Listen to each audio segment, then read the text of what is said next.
Namaskaram to everyone. Today I'm going to answer one of the question one of the Anna has asked. What he actually said was, "Hey, I love your content, mate. I was wondering, does the Isha Center provide assistance for those going through a Kundalini disturbance? Do you also have any advice for those going through this process? Mine rose after intense Buddhist meditation and a traumatic event. Thanks, man." Thank you very much, Anna, for the question. Before we go ahead with this question or try to understand what he's actually asking and what is it all about, I just want to give a disclaimer that whatever I'm going to say or what I'm going to explain, you should not take this as a replacement as a spiritual advice or a spiritual teaching. This is not going to be the replacement for your spiritual practices. I'm just here to share my experience and give you a certain kind of direction towards the right direction. So you should not be taking this as a spiritual advice. You should always follow the guidance of your guru, whichever spiritual practices you are following. So coming back, in my spiritual journey, I've actually met several meditators, seekers, who have actually went through all these kind of cases. Either they tried something from the book, they saw on the TV, or certain kind of spiritual practices they went through. And they created certain kind of imbalance in their system and a similar kind of thing what you are actually asking. So certain kind of traumatic kind of events or something. So before we move ahead, we just need to understand what the Kundalini actually is. So Sadhguru mentions that whatever we see, feel, and everything is happening only because of the Kundalini. For example, we are breathing or sitting here, you are listening, and everything is actually happening because of the Kundalini. But now what we actually refer as a Kundalini in the spiritual or a mystical plane and the energy wise, what we refer as a Kundalini is actually, for example, when we are acting or something, we're actually using the amount of the Kundalini that is necessary for our survival. For example, eating, sleeping, walking, doing all these kind of activities. But at the same time, there is a huge source of energy within us that is actually dormant, which is actually referred as the Kundalini. Actually, there's no difference between the both, but it completely depends on the intensity and the amount of the energy. So the intensity and the amount of energy or the quantity that varies. So basically, people who have not have spiritual experiences or who have not done the intense sadhana or something, they will not be aware of this kind of energies. They will not know whether it is there or not. That is how people are going about their life. And same thing happens even if people are in the spiritual path. Many spiritual paths that make use of just the awareness. For example, the traditional Buddhist meditation and certain kind of other processes which only involves the awareness aspect of it. They will not know about the Kundalini aspect. So basically Kundalini comes into the being as a part of the Hatha Yoga and the Kriya Yoga. So Hatha Yoga is basically the preparation for the Kriya Yoga, and then what you refer as the Kriya Yoga is basically tapping to the Kundalini energy. Why? The only objective is basically just that, just like Sadhguru mentions that if a room is dark, if you have a low voltage, you will not be able to see. But if you just ramp up the voltage, they increase the voltage, the entire room will glow. It's the same thing. So basically the main objective of Kriya Yoga is basically to ramp up your energies so much that now your perception becomes more deeper, and then you will be able to see what was not initially in the perception. So coming back to your question that, now what you actually people refer as a Kundalini awakening or something like that, this can be handled actually gradually, or it can be handled in a controlled manner. But nowadays, since the information is available everywhere, that is one of the reasons I'm making this video, so that people can have a little bit of understanding what they are dealing with. So if you do not know, and then whether accidentally or a certain kind of events in your life, or you practice something from the book, or somebody gave you the mantra, or you have been chanting that mantra more intensely, or whatever reason, or you went to certain kind of energy spaces, very powerful spaces, what actually happens is at a certain moment of time when there's a equanimity within yourself, that which basically means when we are talking about the Kundalini, we cannot ignore the two aspects of us, the Ida and Pingala, which is actually the masculine and feminine energy within us. So as long as these energies are as I will not go too much detail into this one, they're not always balanced. So basically when they are balanced in certain way, accidentally, consciously, or whatever you do, the energy can have the path, the Sushumna actually opens up, and then the energy starts to rise, but it cannot rise by itself. Like I said, it can be a traumatic event, it can be energy spaces, places, or anywhere, for a certain instance, it can rise the energy, and then people can have explosive energetic experience, which is actually known as the Kundalini awakening. And that is where people can look like mad, crying, screaming, or somebody just become a stand still or something. It can happen anyway. And again, if you are in a spiritual path, you should not be expecting any of this, because it depends on individual to individual, based on many different kind of factors.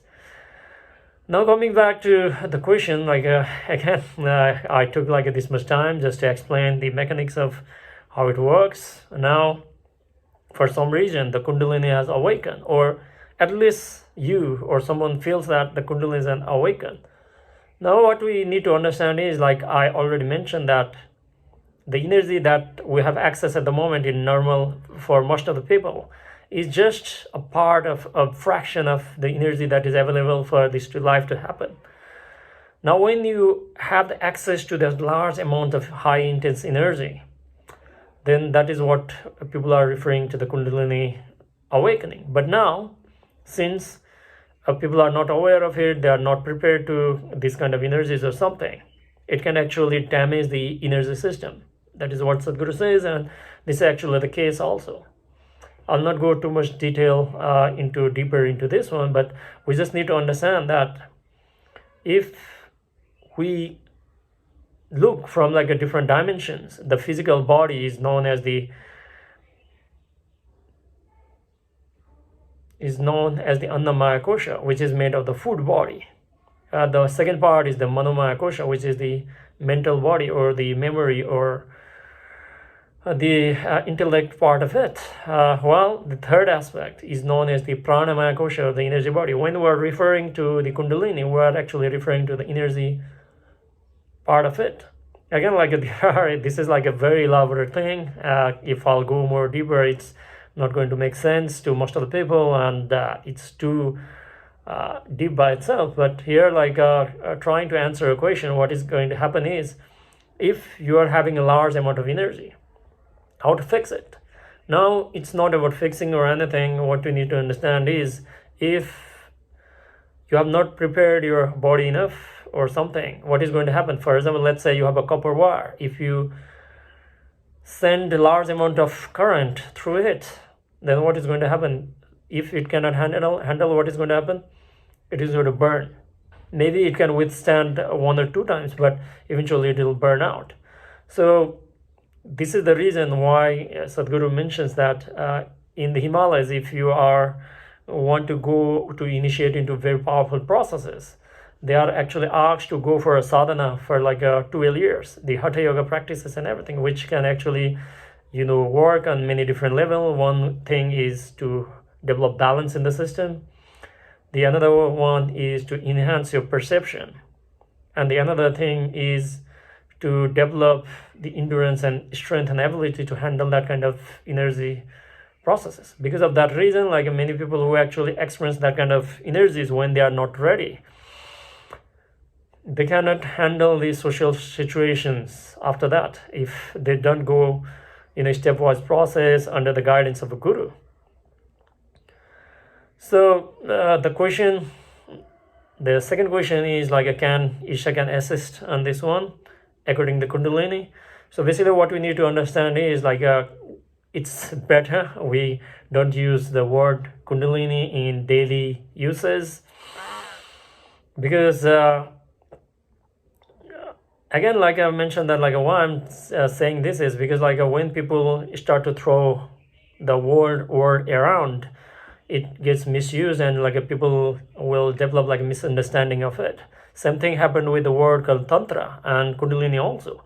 People are referring to everything as a Kundalini. It's every technique as a Kundalini. It's not like that. So it is very, very important that like anything that is associated to Kundalini, whether you find in the internet or your friend will tell you or anybody will tell you or endorse you, you should not try it on your own. It requires a lot of discipline, lots of reverence, lots of devotion before going through this. So coming back, whether Isha can support, obviously it can, but we should not look from the approach of just like fixing that issue or something like that. The main thing is you just need to know, like since you have access, at least like you have access to that part, whether it is controlled way or like an uncontrolled way. Most of the people, I've met many people who have underwent all these kind of scenarios, and even you must be like hearing like during the satsangs with Sadhguru or like any of the events,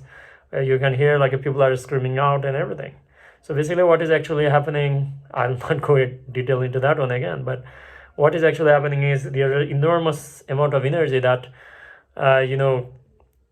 now comes available to your system, and if you cannot handle it, then that is going to be the issues. Now like a few things we need to keep in understanding is, the first thing is we just need to learn to access it. That is the first thing, to be aware of it. The second part is the control.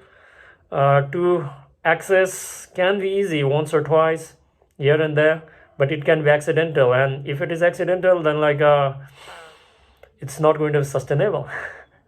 But if you want to have certain kind of mastery or control over it, then what you need to do is you need to get initiated, and there is no other person or the guru in the world at the moment other than Sadhguru.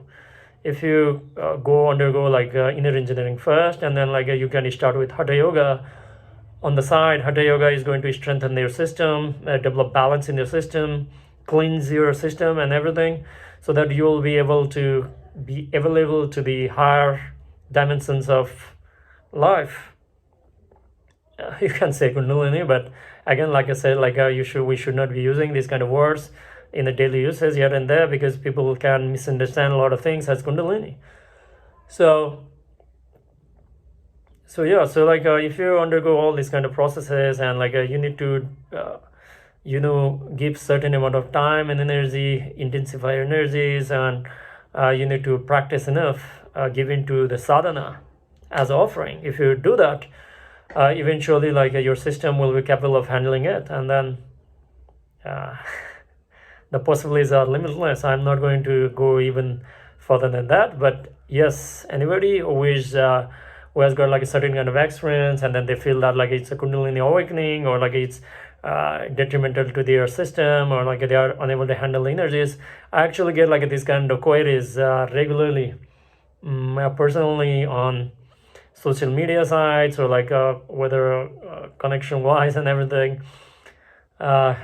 We should not be worried about like too much concerned about this, but one thing we need to understand is like once you are concerned about like whether it is rather than progression, you are like concerned about this, it's better that like you stop doing that and then find a guru who can actually guide you through. And then like at the moment, like if you're asking me, there's no other best place in the world at the moment rather than the Isha.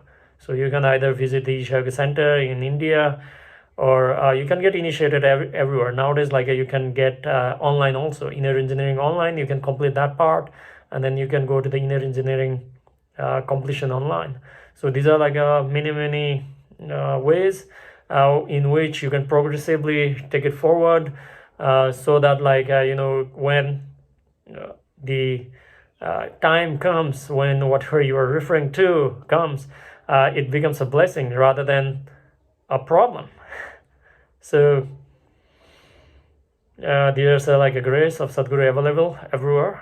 Please make of this situation, and everybody watching this video, please do not become a book yogi, or do not learn anything from the internet, TV, or anywhere, and then try everything on your own, because like it can actually create a large issues in your life. I've seen many people like practicing on their own, like now like they have reached to the state that they cannot chant any mantras or do anything, because like the energy, the system is like too sensitive, or like it has been skewed. There are many situations when like people have certain kind of experiences because they just did on whim, because like they are not prepared. That is what Sadhguru says is like a yoga comes only after you know that whatever you are seeking is not good enough. Otherwise, just to play with something like this Kriya Yoga, it's very risky. And I know that I've seen many people going through this, and then they are suffering, although like they know the other dimension, but a certain price has to be paid. It's not my words, it's where it is. I see a lot of people around me, so yeah, please take care of yourself and give into the process that actually is progressive in nature and not experimental only.